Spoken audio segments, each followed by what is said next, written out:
Assalamualaikum warahmatullahi wabarakatuh. Pada hari ini kita akan melanjutkan pembelajaran kita di pertemuan 2 yang akan membahas mengenai pH larutan penyangga.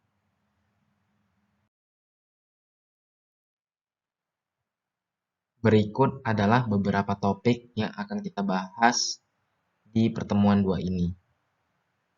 Yang pertama adalah cara membuat larutan penyangga. Kedua, pH larutan penyangga. Dan yang ketiga adalah kapasitas dari larutan penyangga. Yang pertama adalah cara membuat larutan penyangga. Cara membuat larutan penyangga terbagi menjadi 2. Yang pertama adalah secara langsung, di mana kita mereaksikan asam atau basa lemah dengan garam yang mengandung asam atau basa konjugasi. Yang kedua adalah secara tidak langsung, di mana kita mereaksikan asam atau basa lemah dengan asam atau basa kuat, di mana jumlah mol dari asam atau basa lemah harus memiliki mol yang berlebih dibandingkan asam atau basa kuat. Untuk lebih memahaminya, silakan adik-adik melihat contoh berikut ini. Berikut adalah contohnya. Yang pertama adalah secara langsung. Pada larutan penyangga asam dibuat dari asam lemah dan garamnya yang mengandung basa konjugasi. Contohnya adalah campuran yang terdiri dari HF dan NaF. Asam lemahnya adalah HF dan basa konjugasinya adalah ion F-hemin yang berasal dari garam NaF. Pada larutan penyangga basa dibuat dari basa lemah dan garamnya yang mengandung asam konjugasi. Contohnya itu adalah campuran yang terdiri dari FeOH2 kali dan FeCl2. Basa lemahnya adalah FeOH2 kali dan asam konjugasinya adalah ion Fe2+ yang berasal dari garam FeCl2. Yang kedua adalah secara tidak langsung. Pada larutan penyangga asam dibuat dari asam lemah dengan jumlah mol berlebih dan basa kuat. Contohnya adalah campuran yang terdiri dari 10 ml HF 1 molar dan 5 ml KOH 1 molar. Jika adik-adik menghitung jumlah molnya, maka mol asam lemah sama dengan konsentrasi dikali volume. 1 dikali 10 sama dengan 10 milimol. Begitu juga dengan mol dari basa kuat, konsentrasi dikali volume. 1 dikali 5 sama dengan 5 milimol. Jika dibandingkan 10 milimol dan 5 milimol, tentu lebih besar 10 milimol. HF jika direaksikan dengan KOH akan menghasilkan garam HF, di mana komponennya adalah asam lemah yaitu HF dan basa konjugasi adalah ion F-hemin yang berasal dari garam KF. Pada larutan penyangga basa dibuat dari basa lemah dengan jumlah mol berlebih dan asam kuat. Contohnya adalah campuran yang terdiri dari 10 ml FeOH2 kali 1 molar dan 5 ml HCl 1 molar. Jika adik-adik menghitung jumlah mol dari basa lemah dan asam kuat, maka mol dari basa lemah adalah 1 dikali 10 sama dengan 10 milimol. Dan mol dari asam kuat adalah 1 dikali 5 sama dengan 5 milimol. 10 milimol dan 5 milimol tentu lebih besar 10 milimol. FeOH2 kali jika direaksikan dengan HCl akan menghasilkan garam FeCl2, di mana komponennya terdiri dari basa lemahnya adalah FeOH2 kali dan asam konjugasinya adalah ion Fe2+ yang berasal dari garam FeCl2. Selanjutnya adalah pH larutan penyangga asam. Pada larutan penyangga asam, komponen yang berperan adalah asam lemah dan basa konjugasinya. Jika dicontohkan, asam lemahnya adalah CH3COOH, maka reaksi keseimbangannya berperan sangat penting dalam larutan penyangga ini. CH3COOH setimbang menghasilkan ion CH3COO- ditambah ion H+. Kemudian untuk reaksi dari garamnya, CH3COONA menghasilkan CH3COO- ditambah Na+. Jika kita buat persamaan kesetimbangannya, maka Ka sama dengan konsentrasi dari CH3COO- dikali konsentrasi H+ per konsentrasi CH3COOH. Di dalam campuran terdapat konsentrasi CH3COO- yang berasal dari asam lemahnya dan garamnya.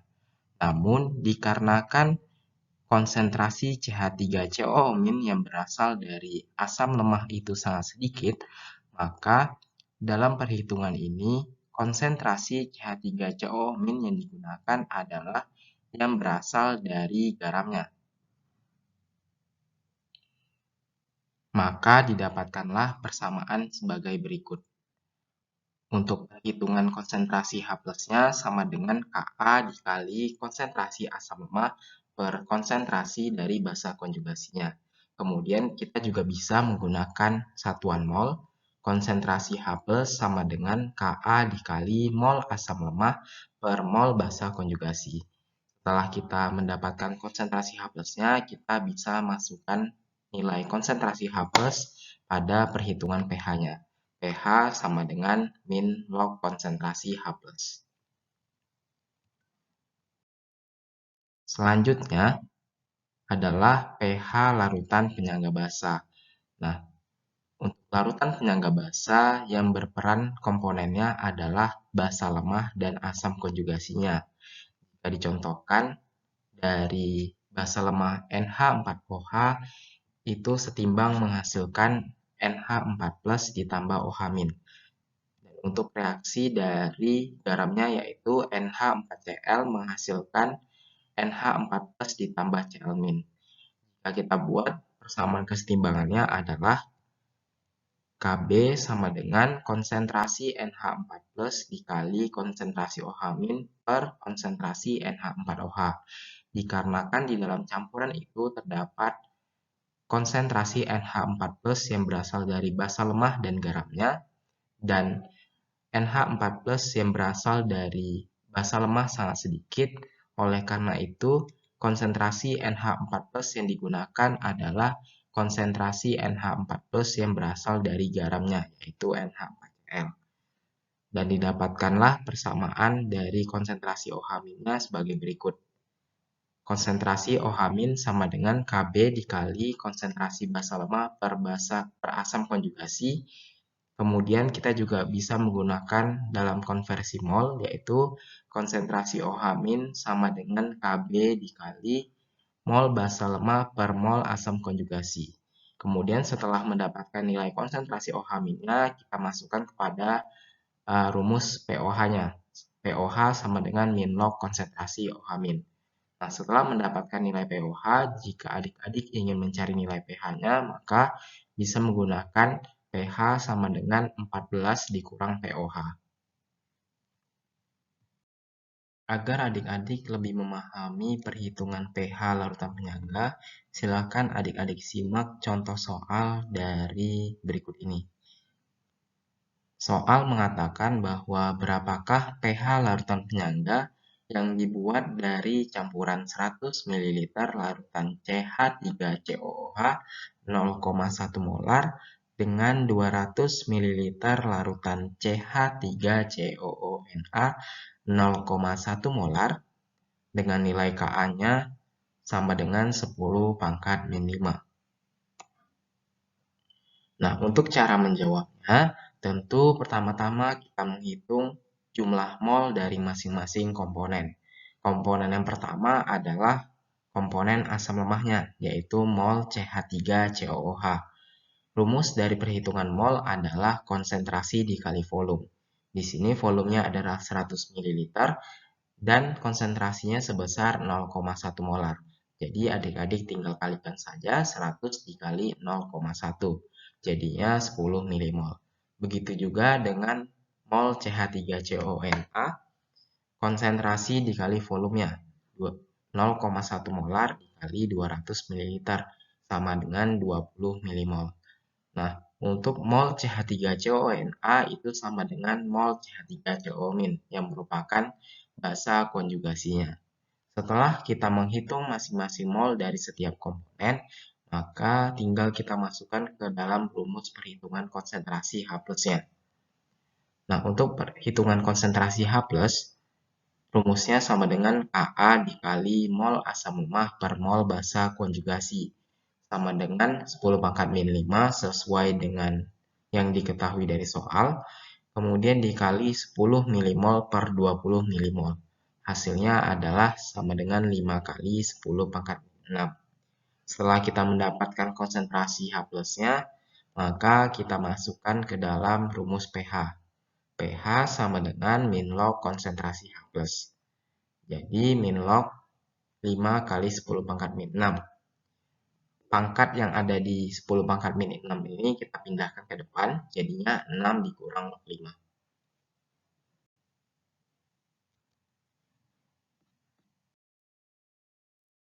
Materi yang terakhir adalah kapasitas larutan penyangga. Jadi, kapasitas larutan penyangga adalah kemampuan dari larutan penyangga itu sendiri untuk mempertahankan pH-nya.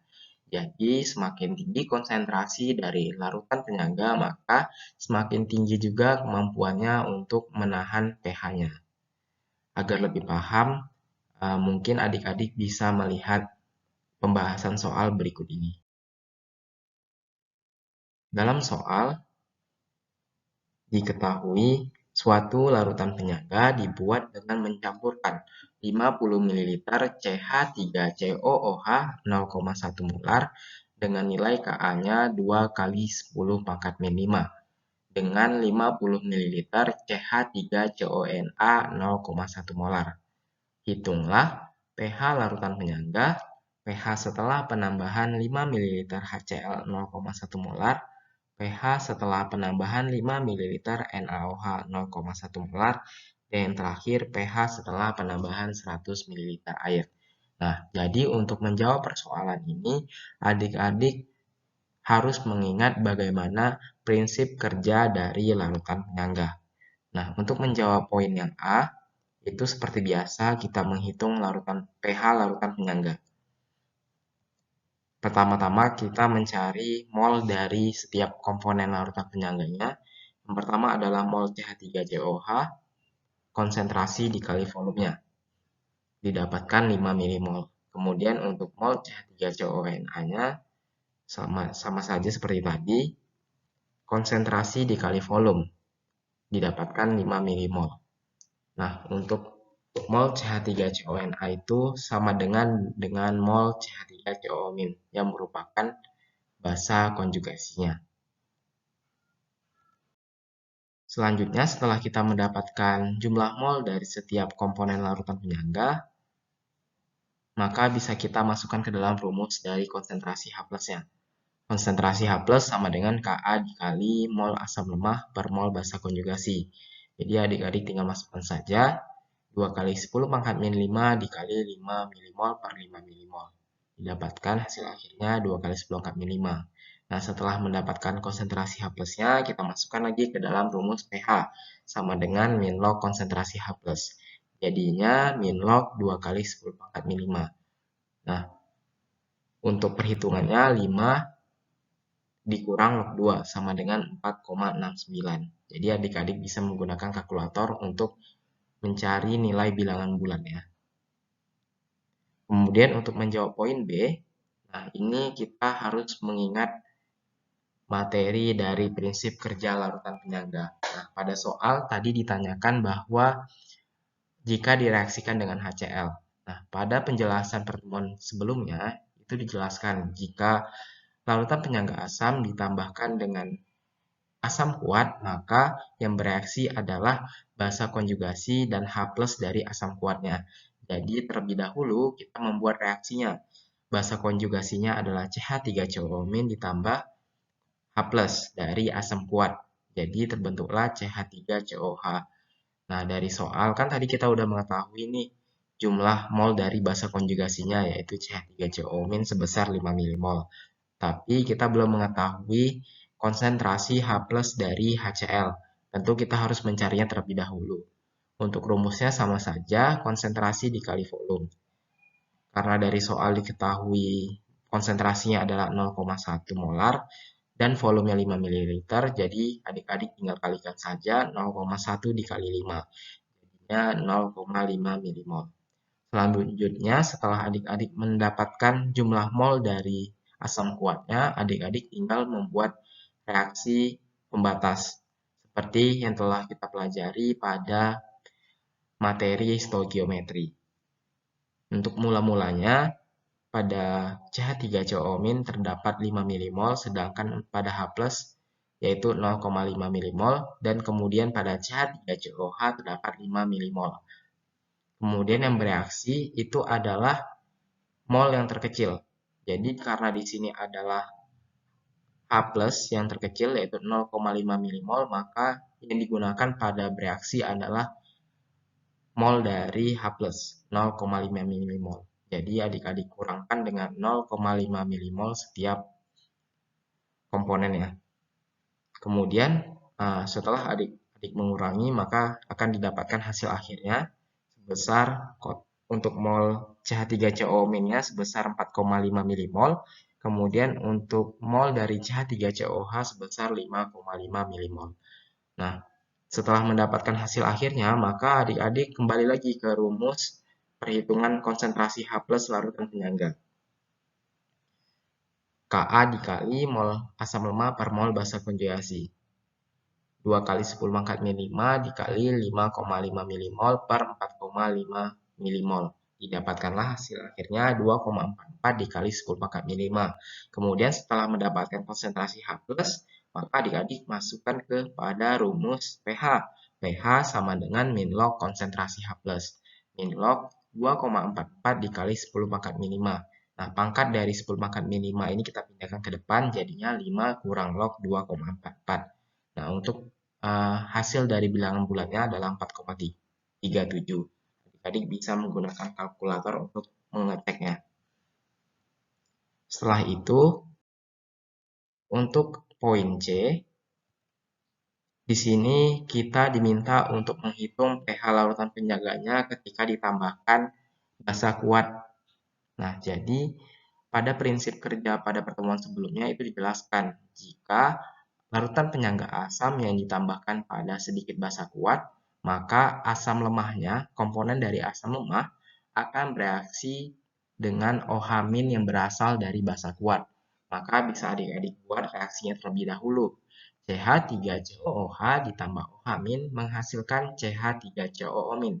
Dikarenakan kita telah mengetahui nih jumlah mol dari CH3COH dan CH3COO-, maka kita harus mencari terlebih dahulu konsentrasi OH- yang berasal dari NaOH.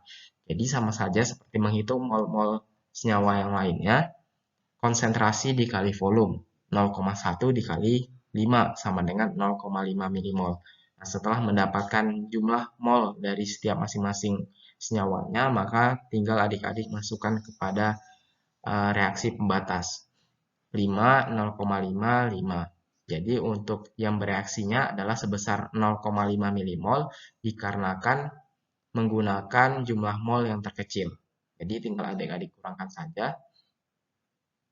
5 dikurang 0,5, 4,5. 0,5 dikurang 0,5 itu 0. Kemudian 5 ditambah 0,5.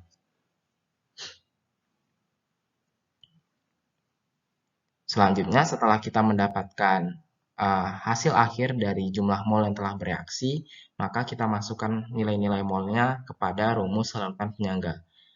H+ sama dengan konsentrasi H+ sama dengan Ka dikali mol asam lemah per mol basa konjugasi. 2 kali 10 pangkat min 5 dikali 4,5 milimol per 5,5 milimol.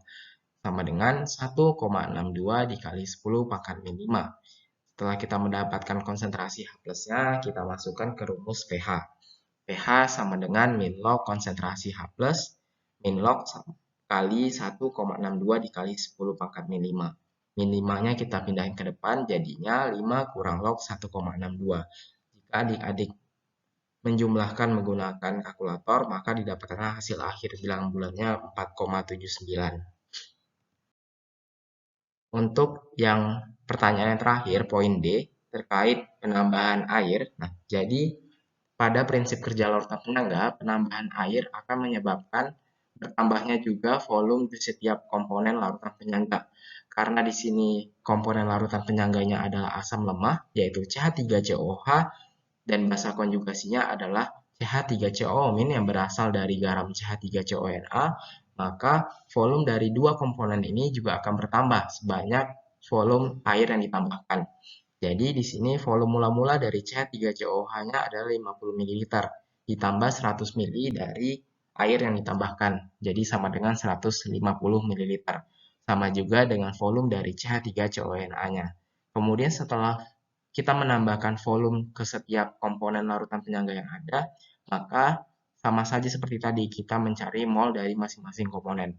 Untuk mol CH3COH-nya itu adalah 150 ml dikali 0,1 sama dengan 15 milimol. Begitu juga dengan mol CH3CONA-nya 150 ml dikali 0,1 molar sama dengan 15 milimol. Kemudian kita sudah mendapatkan nilai masing-masing molnya, kita lanjut ke perhitungan konsentrasi H+-nya. A dikali mol asam lemah per mol basa konjugasi. 2 dikali 10 pangkat 5 dikali 15 milimol per 15 milimol. Didapatkanlah hasil akhirnya 2 kali 10 pangkat min 5. Kemudian kita masukkan ke rumus pH sama dengan min log konsentrasi H+. Min log 2 kali 10 pangkat min 5, 5 dikurang log 2 sama dengan 4,69. Nah, jadi untuk kapasitas larutan penyangga ini dimaksudkan untuk agar kita mengetahui bagaimana perubahan nilai pH larutan penyangga ketika ditambahkan asam kuat, basa kuat, ataupun dilakukan pengenceran. Jadi, tidak ada perubahan pH yang sangat signifikan jika kita melihat dari pH awalnya, kemudian ditambahkan sedikit asam kuat, ditambahkan sedikit basa kuat, dan dilakukan pengenceran.